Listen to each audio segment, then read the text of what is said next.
사람들은 인생을 전쟁에 비유할 때가 참 많이 있습니다. 그래서 입시 전쟁, 또 전염병과의 전쟁, 테러와의 전쟁, 또 범죄와의 전쟁, 이런 수많은 전쟁을 들어서 우리 인생에 대한 설명을 할 때가 많죠.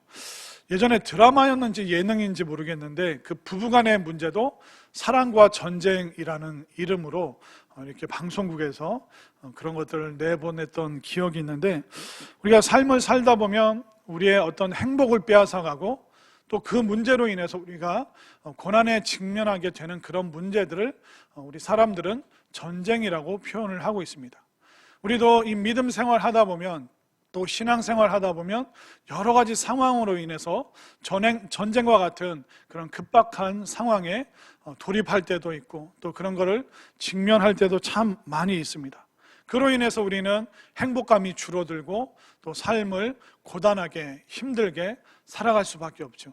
그래서 오늘날 우리에게 어떤 전쟁이 있고 또 이 전쟁은 어떤 식으로 우리를 괴롭히는지, 그럼 이 전쟁에서 승리하기 위해서 우리가 무엇을 알아야 되는지 다시 한번 깨달으면서 우리들 마음 가운데, 또 여러분들의 삶 가운데 승리하는 이야기가 가득 펼쳐지는 그런 시간 될 수 있기를 소망합니다. 자, 오늘 전쟁의 유발자, 그 누구냐면 바로 아말렉이라는 족속입니다. 이 아말렉의 정체가 뭐냐면, 이 아말렉은 이스라엘과 먼 친척입니다. 이 아말렉은 어디서 시작됐냐면 갑자기 광야에 출현한 것이 아니라 이 아말렉은 에서의 손자입니다. 그 에서와 야곱이 있죠.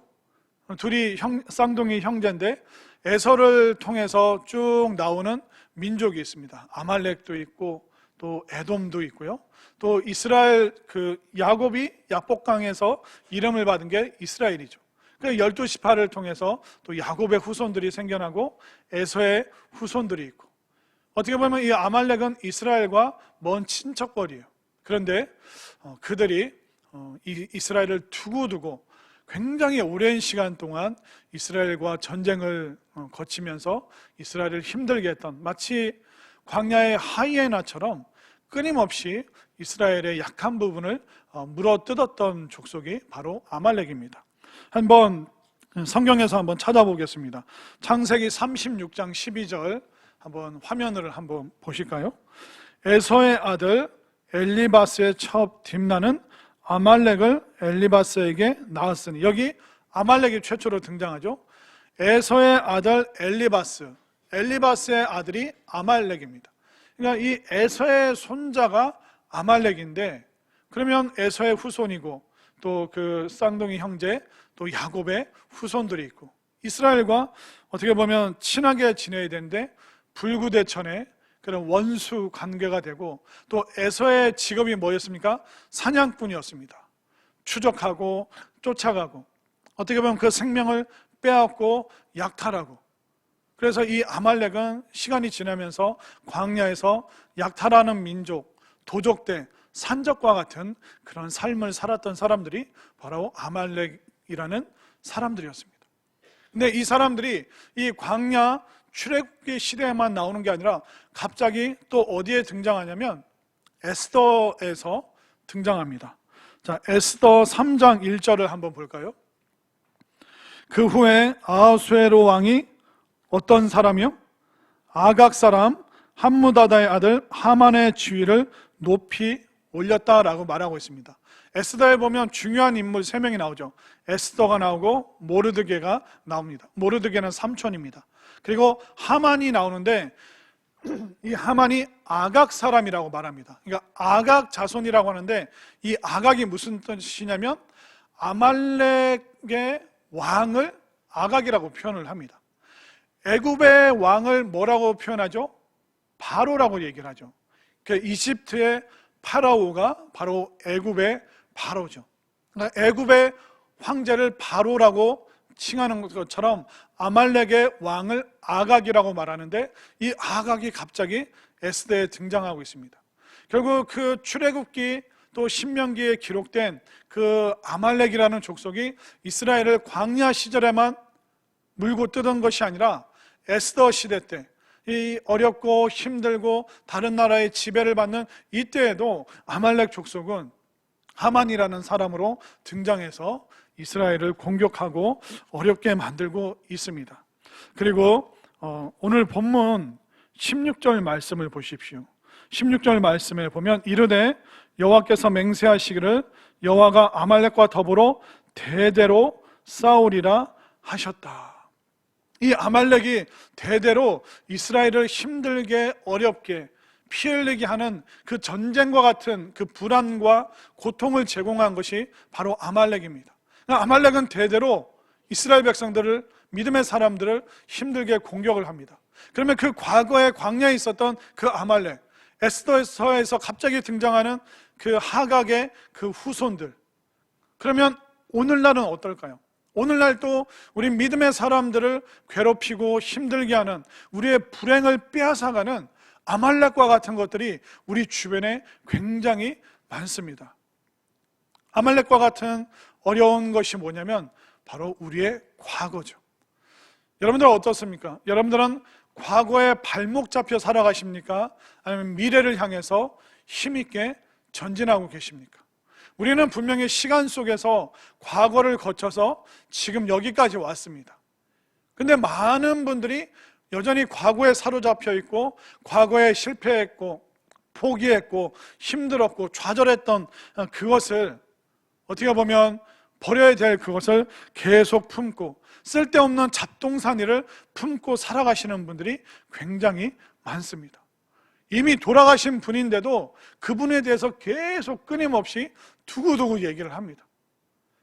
그래서 제가 목회자 분들을 만나도 자꾸 왕년 얘기를 하시는 분이 있고 내년 얘기하시는 분들이 있어요.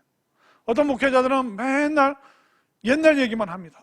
내가 전도사 때, 내가 부목사 때, 왕년에 내가 얼마나 잘했는데, 지금 목회가 좀 힘드니까 왕년 옛날 얘기만 하시는 분들이 있습니다. 또 어떤 목사님들 만나면 앞으로 교회가 어떻게 해야 될까, 목회자들이 뭘 준비하고 어떤 소양을 갖춰야 될까, 대한민국 교회가, 성도들이 앞으로 어떻게 훈련되어서 어떤 시대를 준비해야 될까, 미래에 대해서 가슴 벅차서 부흥과 변화의 역사에 대해서 막 가슴 뛰는 얘기하시는 그런 분들이 있습니다. 여러분들 어떻습니까? 여러분들은 왕년 얘기하시는지 내년을 얘기하시는지, 여러분들이 그 어떤 잡동사니 같은 그 과거를 붙잡고 있는지, 아니면 희망찬 미래를 향해서 여러분들이 나아갈 그 마음을 갖고 계신지. 결국 우리가 과거 얘기하잖아요. 마음이 나약해질 수밖에 없습니다. 자꾸 옛날 얘기하면 우리는 침체에 빠지고 우울해질 수밖에 없습니다.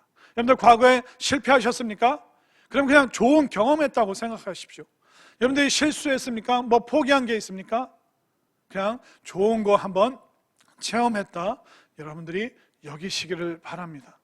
이미 가셔서 세상에 계시지 않는 그분과 있었던 그 과거를 계속 들춰내고, 여러분들 부부간에 새 부부가 오셨는데 저는 부부싸움 안 해서 모르는데, 그냥 제가 상상으로, 제가 추측으로 부부싸움 하시는 분들 그걸 보면 지금 있는 이 문제 가지고 부부싸움 하는 게 아니라 부부싸움이 확 들불처럼 번지는 게 뭐냐면 자꾸 옛날 얘기하는 거예요.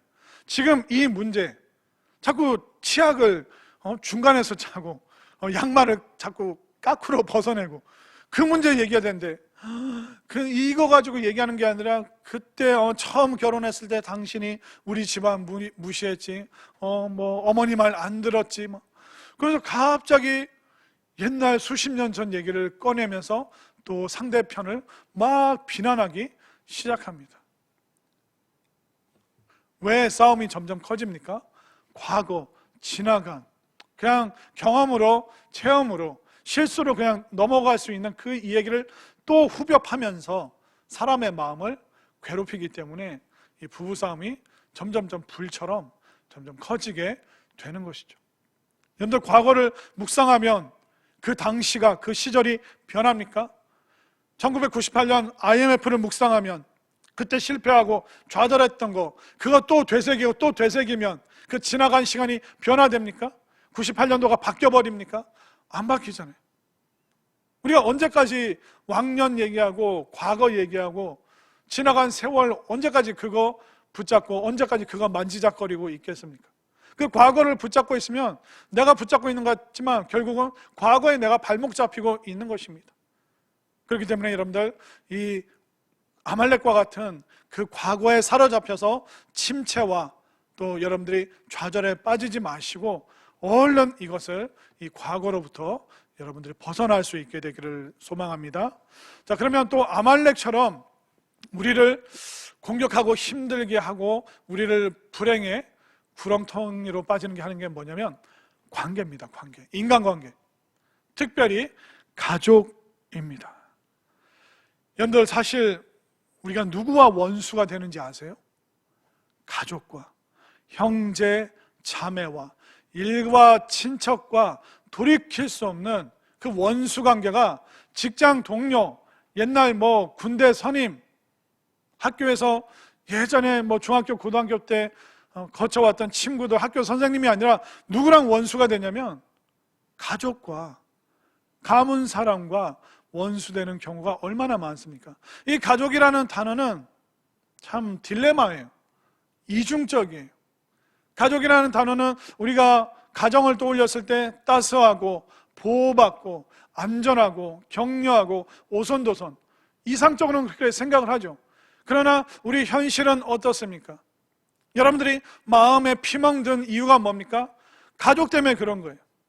여러분들이 듣지 말아야 될 그 모진 말, 내 삶을 비참하게 만든 계속 반복적인 침체에 빠지게 하는 그 용어와 그 단어와 그 표현들, 그 말들 누구에게 들었습니까? 내 부모에게, 그 윗 어른들에게. 우리는 계속 좋지 않은 말을 어디서 많이 듣냐면 가정 안에서, 그 가족 안에서. 그 가정의 울타리가 또 결혼하면 얼마나 그 울타리가 커집니까?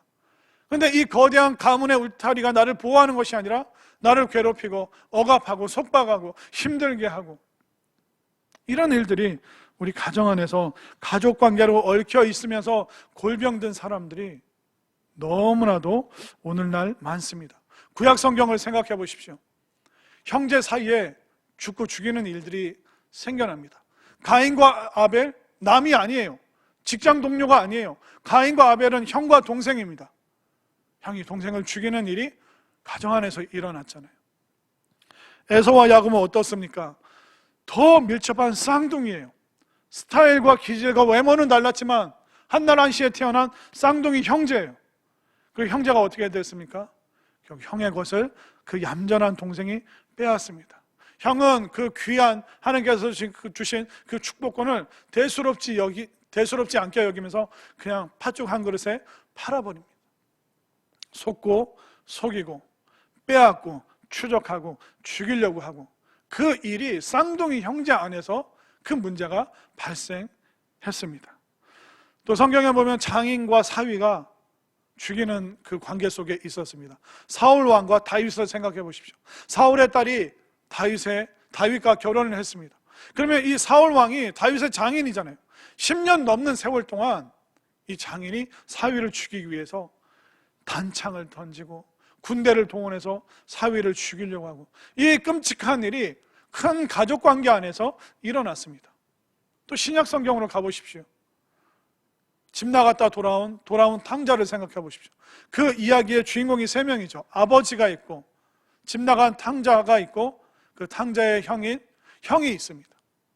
근데 이 형이 집 나갔다 고생하고 돌아온 그 동생을 고운 눈으로 쳐다봤나요? 팔짱을 딱 끼고 째려봤죠. 저기 아버지 재산을 다 가져가더니 허랑방탕하게 쓰고 다시 집에 기어 들어와? 지가 무슨 낯짝이 있다고 다시 집에 들어와? 형은 동생이 들어오는 것이 너무나도 싫었습니다. 불쾌했습니다. 동생을 다시는 안 보고 싶어 했습니다. 어떻습니까? 여러분들, 가정 안에서 일어나는 일이 성경 안에 그 모든 것들이 다 기록되어 있습니다. 우리에게 가족은 정말 친밀한 인간관계, 벗어날 수 없는 혈연관계죠. 근데 이 가족이 힘이 되는 것이 아니라 짐이 될 때가 얼마나 많습니까? 여러분들, 지난주 설 명절 안전하게 잘 통과하셨는지요? 아이고, 말 못할 일이 있었나요? 가족 관계 한번 생각해 보십시오. 명절에 뭐 오빠랑 뭐 동생, 형, 뭐 동생 뭐 누나 막 만나요. 그러면 뭐 처음에 잘 만나다가 밤 되고 막 그러면 뭐 어른들끼리 뭐 그냥 제가 상상으로 그냥 말하는 거예요. 어른들끼리 있으면 막 그런 소리가 막 터져 나오잖아요. 오빠는 그러는 거 아니야. 오빠가 엄마한테 한 게 뭐가 있어. 그럼 막내를 막 꾸지람하죠. 너는 뭐 몇 년 동안 연락 없다가 이제 아버지 돌아가시니까 이제 슬금슬금 뭘 먹을 게 있다고 들어왔냐. 막 동생을 막내를 막 나무라는 거. 그냥 제가 상상하는 거예요. 그냥 대한민국 사회 안에서 그런 일들이 얼마나 많습니까? 또 시어머니와 며느리, 정말 피해갈 수 없는 인간관계죠. 누군가는 가해자가 되고 누군가가 피해자가 될 수밖에 없는 그 관계가 결혼이라는 대가족을 형성하면서 어려움이 가해자와 피해자가 동시에 등장하기 시작합니다. 비상식적인 일을 요구하고 그걸 시키는, 우리 교회는 없는데 그런 시어머니들이 있습니다.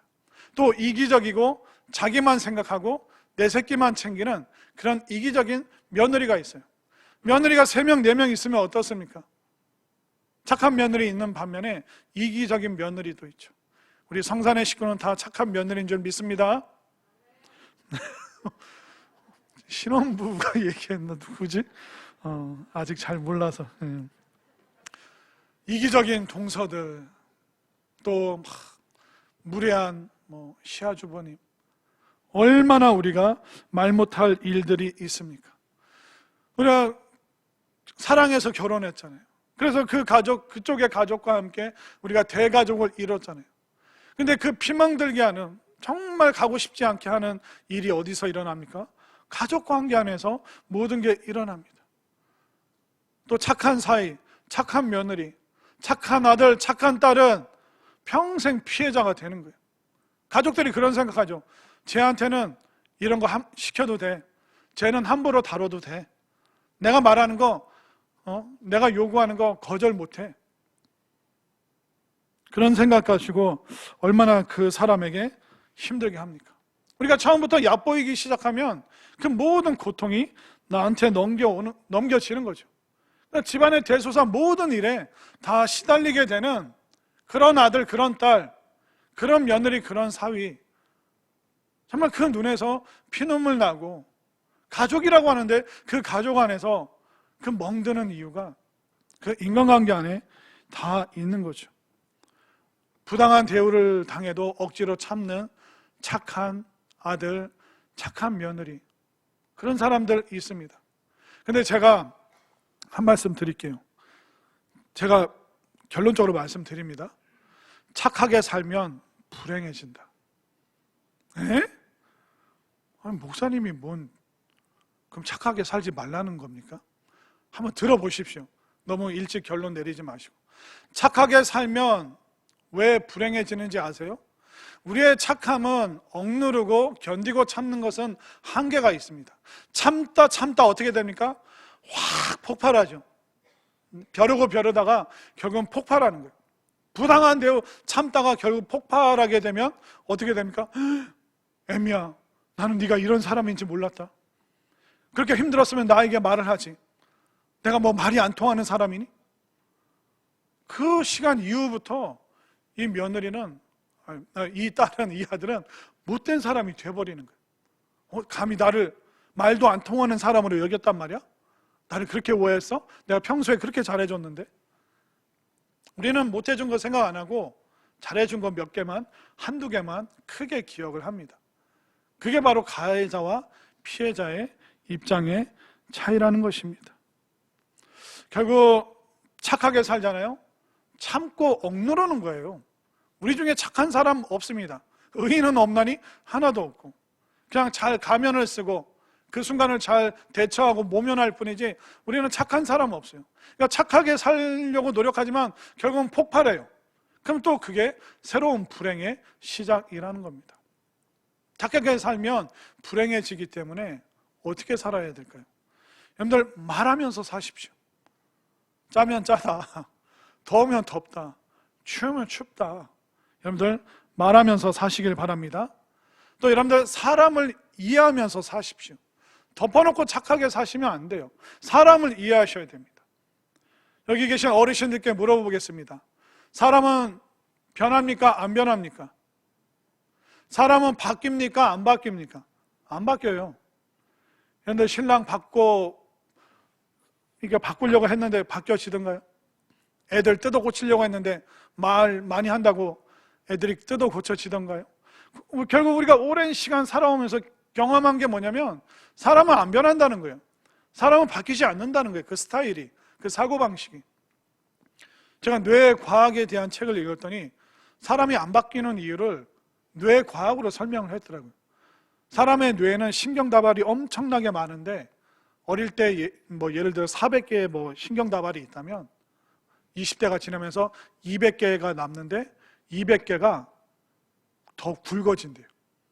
그렇기 때문에 시간 늘 늦는 사람은 늦는 신경세포가, 신경줄기가 그렇게 굵어졌기 때문에 11시 예배입니다 해도 항상 몇 시에 와요?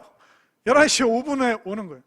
이미 그렇게 굳어져 있기 때문에 그것을 결정하는, 인도하는 그 신경세포가. 또 늘 늦잠 자는 애들은 늦게 잡니다. 왜? 나이가 들면서 20년 동안 그 신경세포가 그렇게 굵어졌기 때문에. 못되게 말하는 사람 앞으로도 계속 못되게 말을 할 거예요. 왜? 그 언어를 주관하는 그 신경세포가 그렇게 못된 태도로 굵어졌기 때문에. 그러면 내가 명절에 한번 화내고 폭발하면 음내 뜨고 하면서 가족들이, 일가 친척들이 다 정신 차리고 확 바뀔까요? 안 바뀌고 안 변한다는 겁니다. 뇌과학에서 그렇게 설명하고 있는 거예요. 그래서 내가 아무리 착하게 굴어도 모든 모진 수모를 견뎌도 상대방은 변하지 않는구나. 그러니까 사람에 대해서 여러분들이 기본적으로 이해를 하셔야 되는 겁니다. 그렇기 때문에 착하게 살면 불행해지기 때문에 우리는 말하면서 살아야 돼요.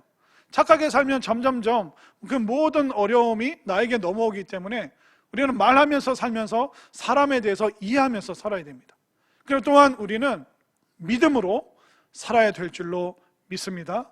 왜 나에게 이런 가족을 주셨고 내가 왜 이런 거대한 울타리, 가족 울타리 안에 들어오게 하셨는가? 우리가 그것을 믿음으로 받아들여야죠.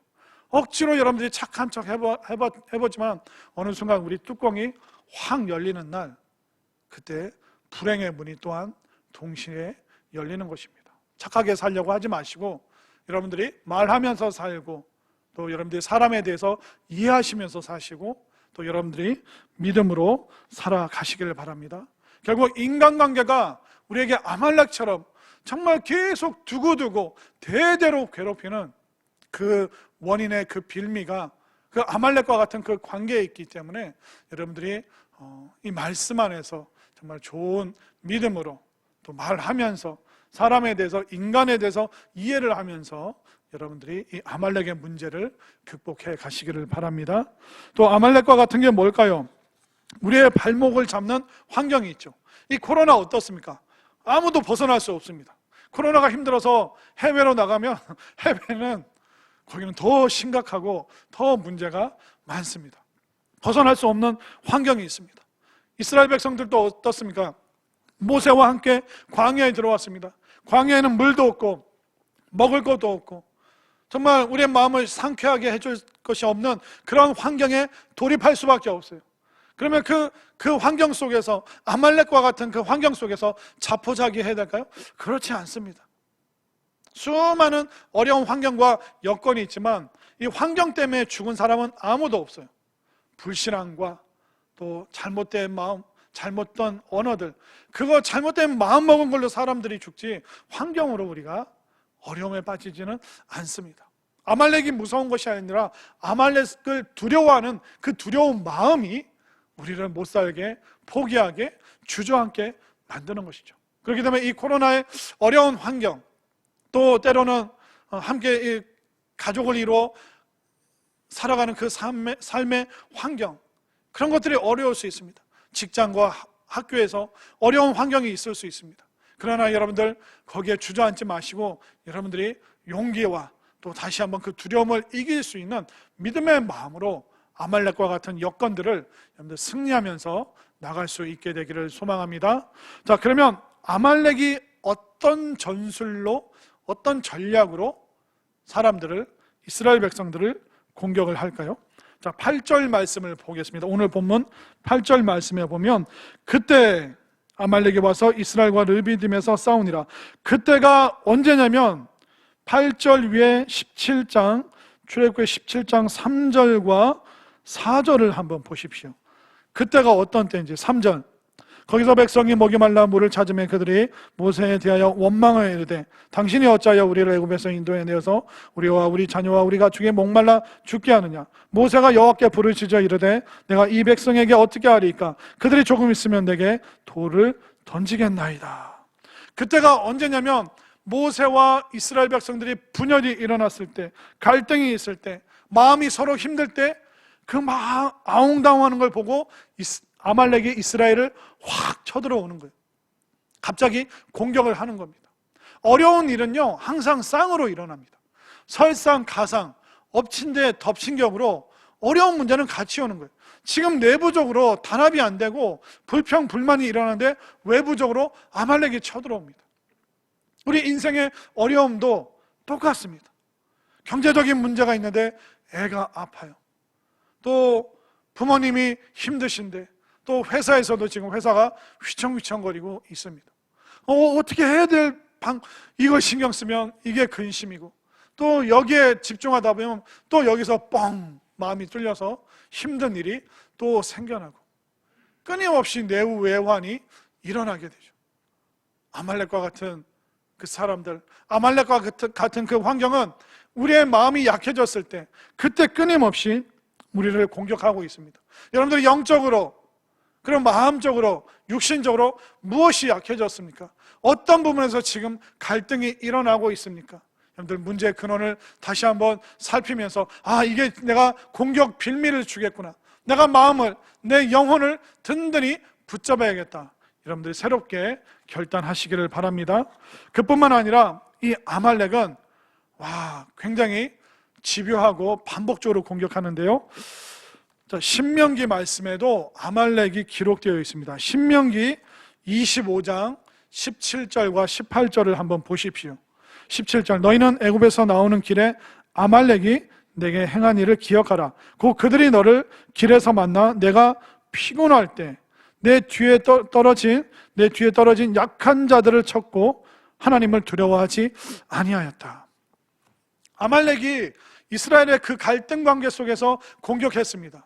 그뿐만 아니라 반복적으로 어떻게 공격했냐면, 피곤해서 뒤처진 사람들, 약해진 사람들, 저 공동체 무리에서 떨어져서 천천히 뒤따라오는 그 사람들을 마치 하이에나처럼, 들개처럼 막 달려들어서 그 사람들을 죽이는 일들이 생겨났습니다.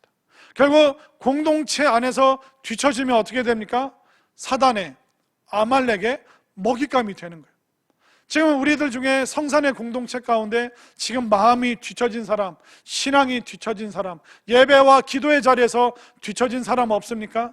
우리 한 사람도 아말렉에 집어 삼켜지는 것이 아니라 아말렉과 싸워서 이길 수 있는 이 거룩한 공동체, 이 승리의 공동체에서 한 사람도 나고자 없이 정말 힘있게 이 전쟁과 같은 이 환경과 상황과 싸워서 이길 수 있는 든든한 이 공동체 안에서 여러분들이 안전하게 승리를 경험할 수 있게 되기를 소망합니다.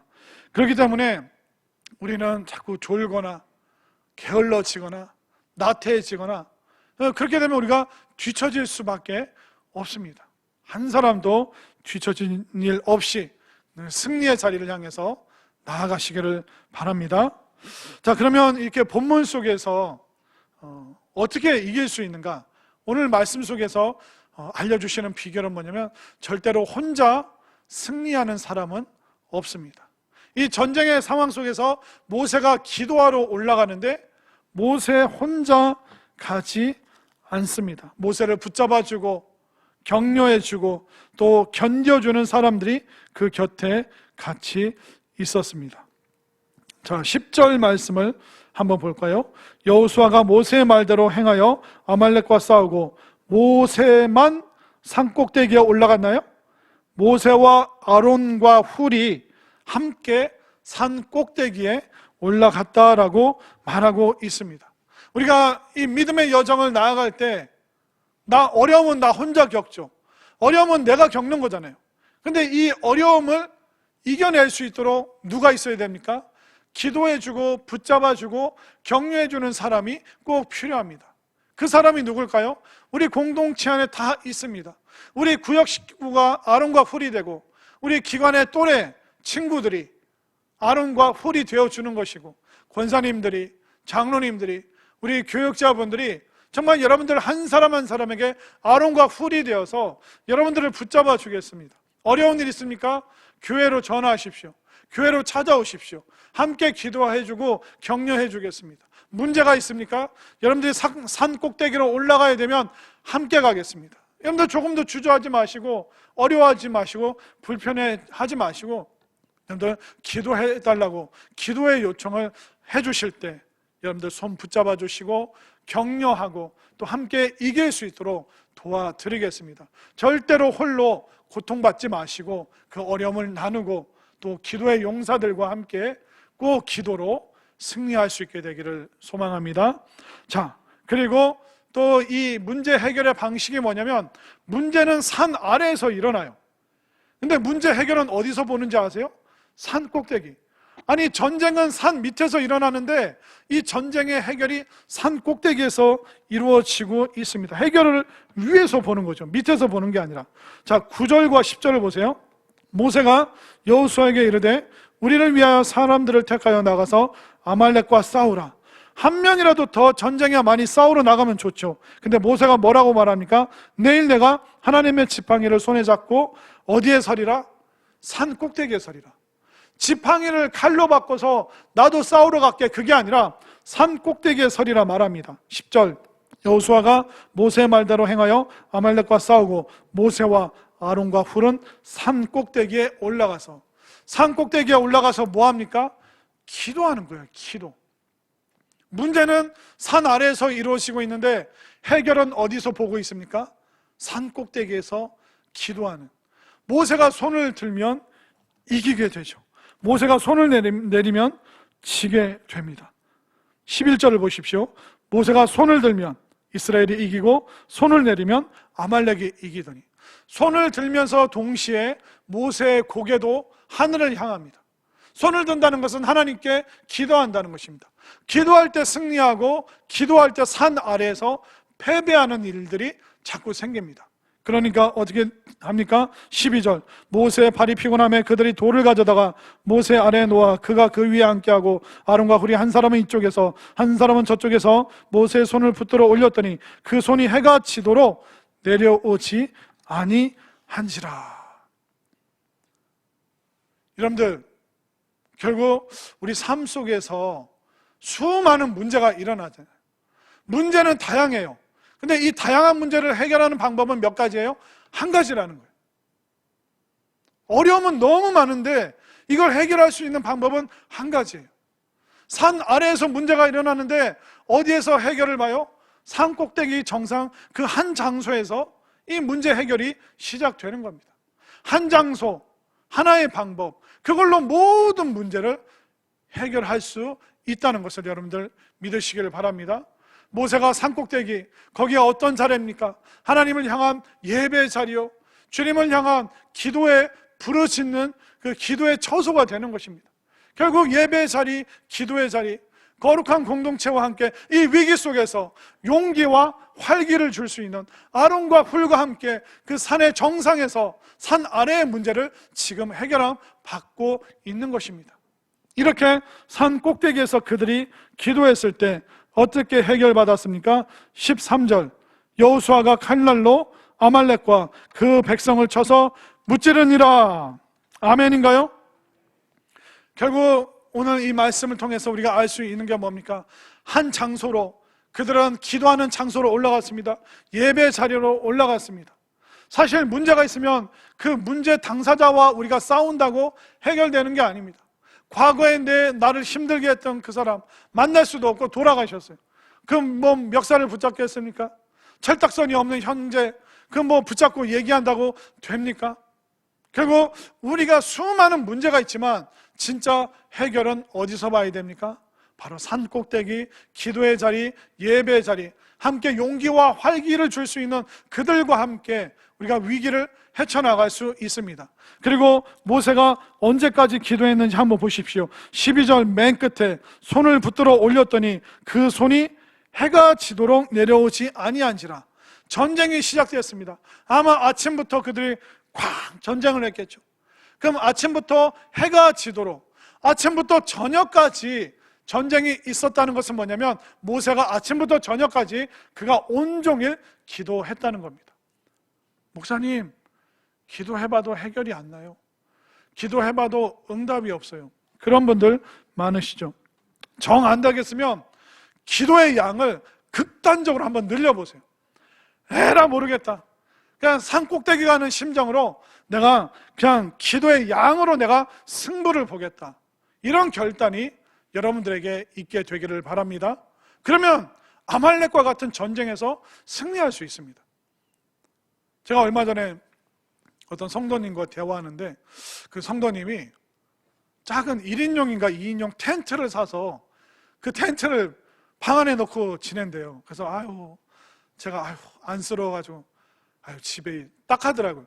집에 우풍이 심해서 텐트를 사셨나요? 그랬더니 무슨 추워서 산 게 아니라 그 텐트 안에 들어가서 기도를 한다는 거예요. 에? 어떻게 그런 생각을 하셨어요?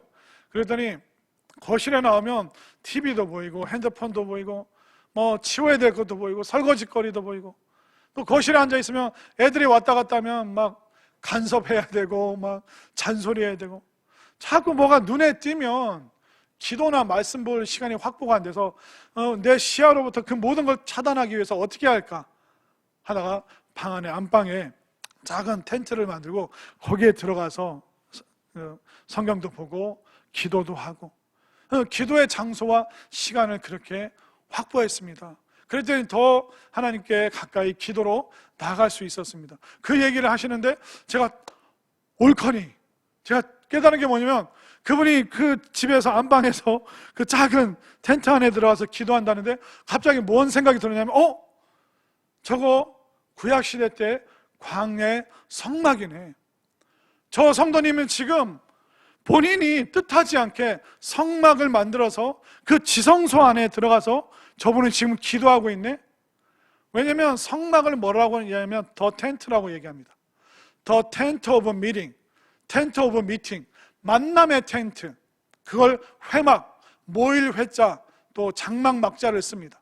그래서 구약 성경에 성막을 뭐라고 얘기하냐면 텐트라고 합니다. 그 텐트 안에 뭐가 있습니까? 바로 지성소가 있는 거예요. 그분은 그 작은 아이디어로 텐트를 만들어서 성막을 만들고, 그 성막의 가장 깊은 곳 지성소에 들어가서 말씀을 보고 기도하고, 어떻게 보면 기도의 장소를 확보했고 극단적으로 기도의 양을 늘렸습니다. 그러니까 산 아래에 있는 수많은 문제를 가지고 지성소로 나가서 기도하는 것이죠. 제가 그분 얘기 들으면서 제가 마음 먹었어요. 빨리 돈 벌어서 우리 성도님들 텐트 하나씩 다 사줘야겠다. 혹시 이 말을 듣고 또 깨달음과 또 결단이 있으신 분 저에게 연락하시기 바랍니다. 아무도 아멘 안 해. 제가 어떻게 해서든 해보겠습니다. 결국 그거예요. 기도의 장소. 모세가 전쟁 그 틈바구니에서 기도할 장소가 산꼭대기밖에 없으니까 거기에 올라가는 거예요. 그리고 전쟁에서 계속 옥신각신하니까 극단적으로 기도의 양을 확 늘려버리니까 어떻게 됩니까? 결국 여호수아와 이스라엘 백성들이 이기잖아요. 문제는 산 아래에 있는데 해결은 위에서 보는 거예요. 우리 인생에 수많은 문제가 있지만 해결 방법은 하나라는 거예요. 하나님 앞에 나아가서 울며 불며 기도하는 거. 한 번 울어서 안 되면 10번 100번 우는 거죠. 한 번 기도해서 1시간 기도해서 안 되면 극단적으로 기도의 분량을 그 양으로 내가 승부를 보겠다. 그런 마음으로 여러분들이 하나님께 나아갈 때 과거의 문제, 복잡한 인간관계의 문제, 내 발목을 붙잡고 있는 환경과 여건의 문제, 이 모든 것을 이길 수 있는, 아말렉을 이길 수 있는 그 능력을 얻고, 또 여러분들 한 사람 한 사람이 올 한 해 정말 멋진 승리의 이야기를 많이 써내려갈 수 있는 우리 모두가 될 수 있기를 간절히 소망합니다.